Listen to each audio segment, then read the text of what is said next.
sei, né? Sente lá nas partes farmacopédicas, crucificadas, né? E aí a bolsa de água quente, mas quando que os animais vão nos dar um número.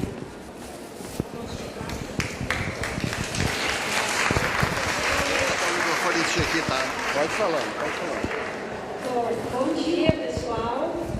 Eu acho que o meu desafio talvez não seja tão difícil assim, porque eu imagino que a maior parte da plateia, se não todas, gostam de animais, né? Então, acho que mostrar que os animais podem ser excelentes curadores talvez não seja tão difícil assim.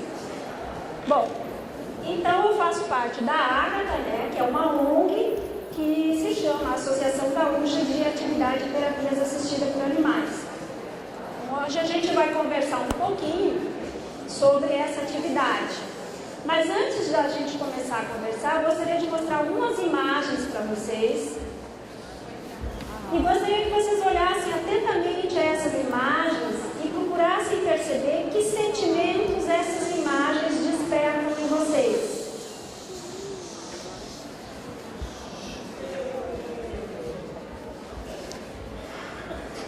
Todo mundo olhou?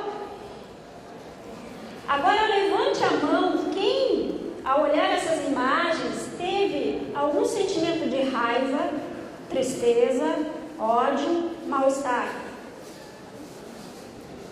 Ninguém, tá ótimo.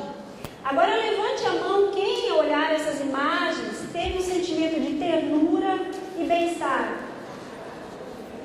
Tá. Então, acho que só com essa resposta de vocês, a minha palestra estaria praticamente concluída. Mas vamos lá, vamos seguir adiante. Por quê? Vejam bem, gente, eu coloquei aqui animais selvagens. Eu não coloquei gatinho fofinho nem cachorrinho fofinho. Mas por que isso? Eduardo Wilson, criou em 1984 a teoria da biofilia, que é uma das explicações para esse sentimento que vocês tiveram agora ao olhar essas imagens. O que o Wilson nos diz? Que a ligação e interesse dos seres humanos pelos animais estaria relacionado ao nosso próprio instinto de sobrevivência. Ou seja, à medida que a gente observa os animais na natureza, eles nos dão indicativos, né, que nos são preciosos para a nossa própria sobrevivência. E com isso, a gente passa a ter uma sensação de bem-estar também. Wilson deu uma explicação biológica para isso, mas é claro que existem muitas outras explicações, o porquê que nós gostamos de animais e o porquê que o contato com o animal é benéfico para nós. Então eu vou falar um pouquinho, antes de entrar na terapia com animais, sobre a interação humano-animal, que veio antes da própria terapia.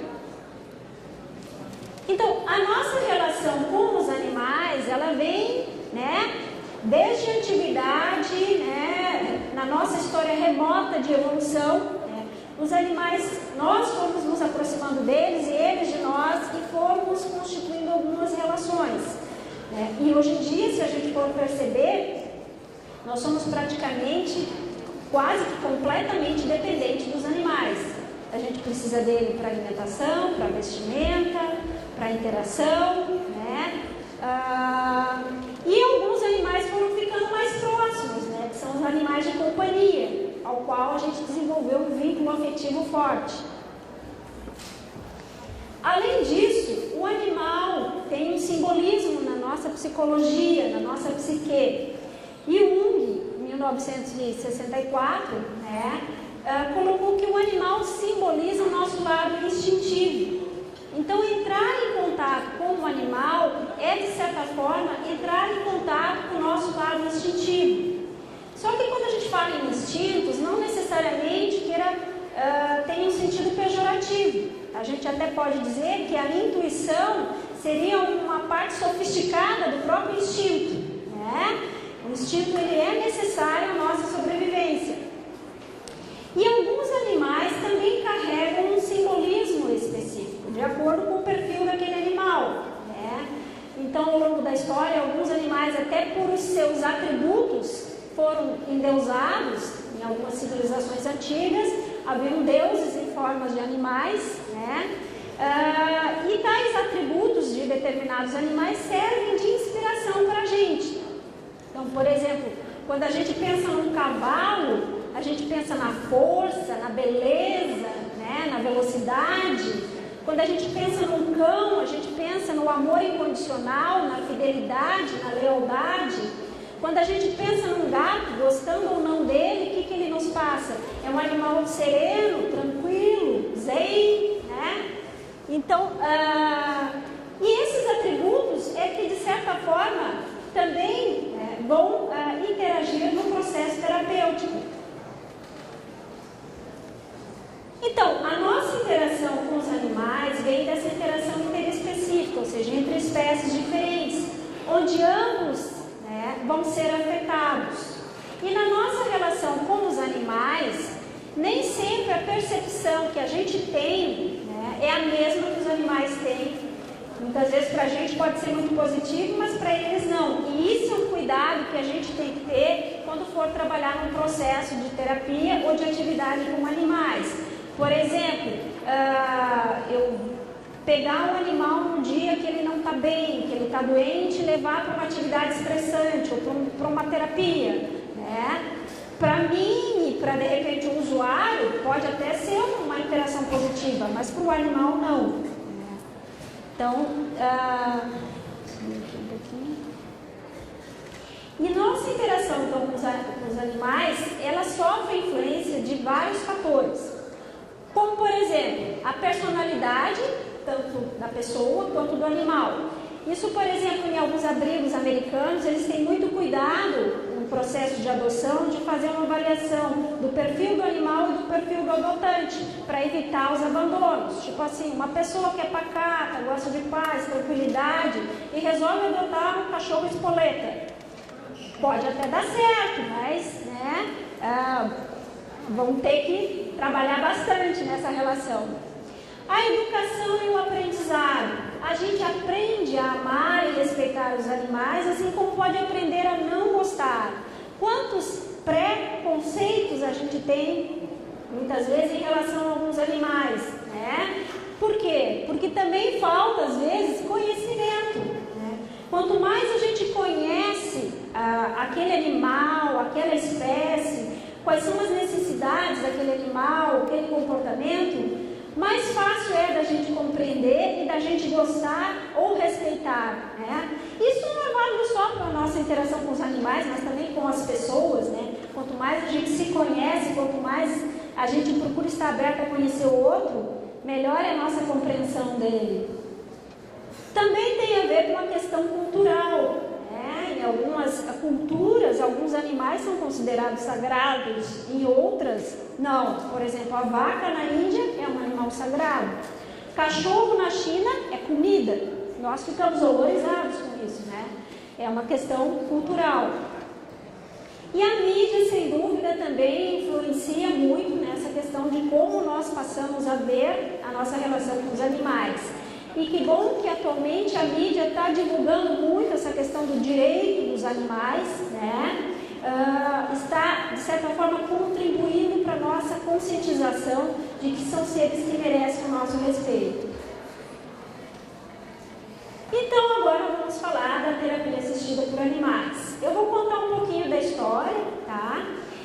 Como eu falei antes para vocês, a nossa interação com os animais já vem, né, há muito tempo. E a terapia com animais, embora agora a gente esteja, né, divulgando, parece uma grande novidade, ela é bem antiga.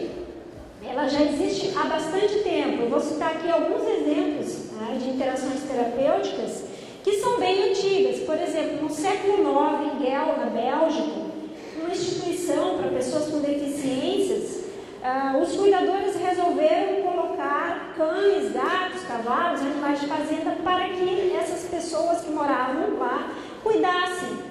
E notaram que houve uma significativa melhora nas condições gerais dessas pessoas, no comportamento, no humor, ao interagir com os animais. Em 1867, em Bethel, na Alemanha, também, uma instituição para epiléticos, também colocou, né, os pacientes para cuidar dos animais de fazenda, e observou também uma melhora significativa nesses pacientes. Tanto que hoje em dia Bethel é um centro de atendimento para pessoas que têm problemas físicos e mentais, onde a terapia assistida por animais é parte importante do tratamento. Até hoje, Bethel trabalha com a terapia.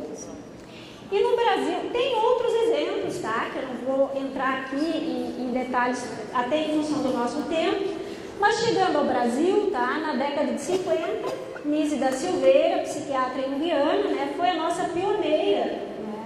Ela trabalhava no Hospital Pedro II, no Rio de Janeiro, e ela começou a observar que tinha muitos cães e gatos de rua que ficavam por ali, que começaram a se aproximar, os pacientes da comida, eles foram se chegando, e aí ela resolveu fazer uma experiência desses pacientes interagir, cuidar, brincar, meio que adotar, né, de certa forma adotaram esses animais, e ela notou que também houve, principalmente aqueles pacientes que tinham dificuldade com o vínculo, né, uma melhora significativa.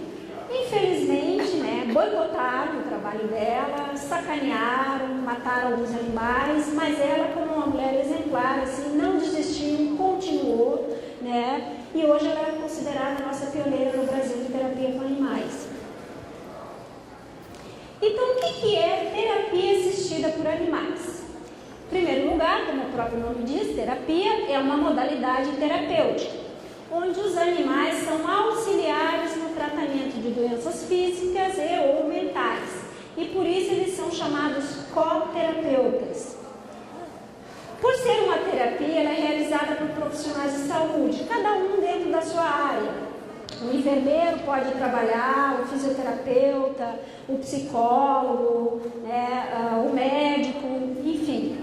E por ser uma terapia, ela deve ter uma frequência semanal, um planejamento prévio. Eu tenho que saber o que é o objetivo trabalhar com aquele paciente, o que eu busco na terapia, fazer uma programação prévia, né, e observar a evolução daquele paciente ao longo da terapia. Por isso que ela tem que ter pelo menos uma frequência semanal. E a seleção dos animais. Aqui a gente tem como exemplo nas figuras uma sessão de ecoterapia da ANDI, em Brasília, que é a Associação Nacional de Ecoterapia. Provavelmente são fisioterapeutas trabalhando. E aqui a gente tem embaixo, tá, uma figura do ASPCA, que é nos Estados Unidos, é uma ONG que também resgata e cuida de animais de rua e também trabalha com terapia com animais. Atividade assistida por animais, tá? O que é atividade assistida? São interações, é uma atividade mais informal, tá? Onde ocorrem interações lúdicas, que podem ser feitas por outros profissionais, não necessariamente profissionais da área de saúde, ou até por voluntários habilitados, né, que tenham um conhecimento prévio de como se trabalha essa atividade. Por ela ser uma atividade mais informal, ela não tem assim o objetivo de terapia, embora acabe sendo terapêutica, ela pode ter uma frequência mais livre, pode ser semanal, pode ser quinzenal, pode ser mensal, pode ocorrer em ambientes variados, em creches, asilos, orfanatos. Novamente, a seleção dos animais, o principal objetivo é promover a qualidade de vida. Aqui a gente tem um exemplo, então, de uma figura no asilo no Inata, esse cãozinho é do Inata, tá? O Aníbal. E aqui, novamente, o mesmo gatinho, tá? Da ESPCA, no asilo visitando um velhinho. Eu só queria chamar a atenção para vocês, eu vou voltar aqui no slide. Eu não sei se vocês conseguem ver, talvez o pessoal que está mais na frente consiga, que esse gatinho é deficiente. Ele está com aquelas carreirinhas. Então, assim, um animal, eu vou falar, tá? Ele tendo perfil, se ele for deficiente físico e desde que não cause problemas para ele, desconforto, ele pode ser um excelente coterapeuta, porque muitas pessoas podem se identificar também, né? E aqui, educação assistida por animais. Então, aqui o animal é um assistente pedagógico que vai auxiliar no processo de aprendizado. Ele é feito por profissionais da área da educação. Também, como a terapia tem que ter um planejamento prévio e uma frequência mais próxima, de preferência semanal, né? O professor ou o pedagogo vai ter objetivar o que ele quer trabalhar naquela criança, naquele adolescente. Em todos os casos, gente, vai ter a seleção dos animais, que eu vou explicar logo em seguida.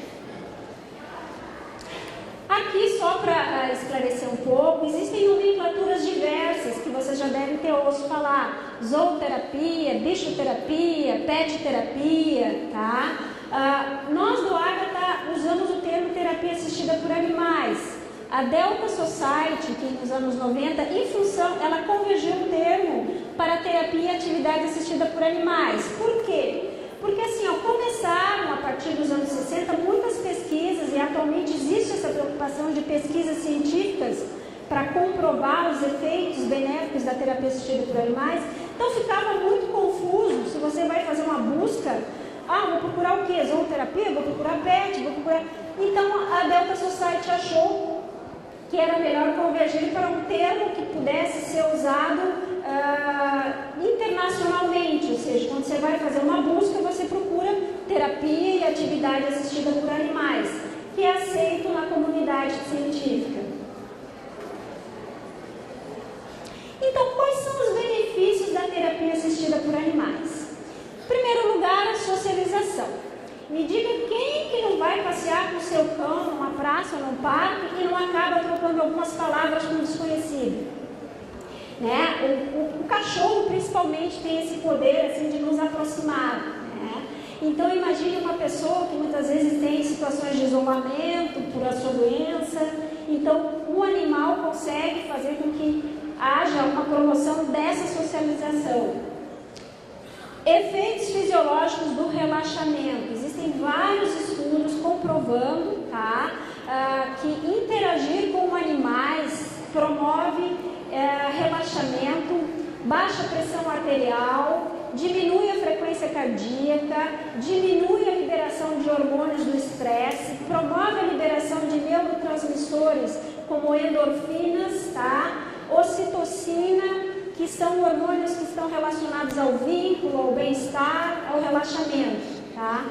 Tem um pesquisador que inclusive fez também a experiência de medir no cão esses efeitos fisiológicos e notou que também naquele estudo houve também um efeito de relaxamento no animal. Isso é muito importante, gente, tá? Porque quando a gente fala em terapia assistida por animais, a gente também tem que pensar no bem-estar animal. O afeto incondicional, né? Não preciso nem dizer, né? Se você vai, por exemplo, num asilo, às vezes o velhinho tem uma incontinência urinária, não faz xixi nas calças, faz xixi na fralda, o animal não se importa com aquilo ali, né? Ele vai, ele interage. Então esse afeto, essa receptividade é muito positiva. Sensação de bem-estar, né? Diminui o estresse, a empatia, né? Por exemplo, assim, se tem alguém numa cadeira de rodas, e às vezes vai um animal terapeuta que também é deficiente. 5 minutos. Então vou acelerar. Bom, seleção e cuidados. Perfil comportamental. Basicamente, tem que ser um animal sociável, dócil e obediente. Claro que existe todo um protocolo de avaliação do perfil comportamental do animal para ver se ele é apto a ser terapeuta. Boas condições de saúde, atestado pelo médico veterinário, vacinas em dia, higiene prévia no dia anterior à atividade, banho, unhas, esterilizado. É recomendado, mas não é exigido. E o bem-estar animal, tá? Existe um limite de tempo de terapia que é até onde o animal aguenta, até onde está sendo bom para ele. Passado esse tempo, não é mais produtivo, porque para o animal também não está sendo. Bom, então como eu já estou chegando aqui no fim, eu vou falar rapidamente da Ágata. Então a Ágata nasceu em 2011, tá? Por um grupo de pessoas que gostam de animais, que fizeram, participaram de formações no INATA, que é o Instituto Nacional de Atividade de Terapia por Animais, e resolveram trazer, então, aqui para o Sul, né, os benefícios da interação humano-animal, através das atividades e terapias assistidas. A nossa equipe técnica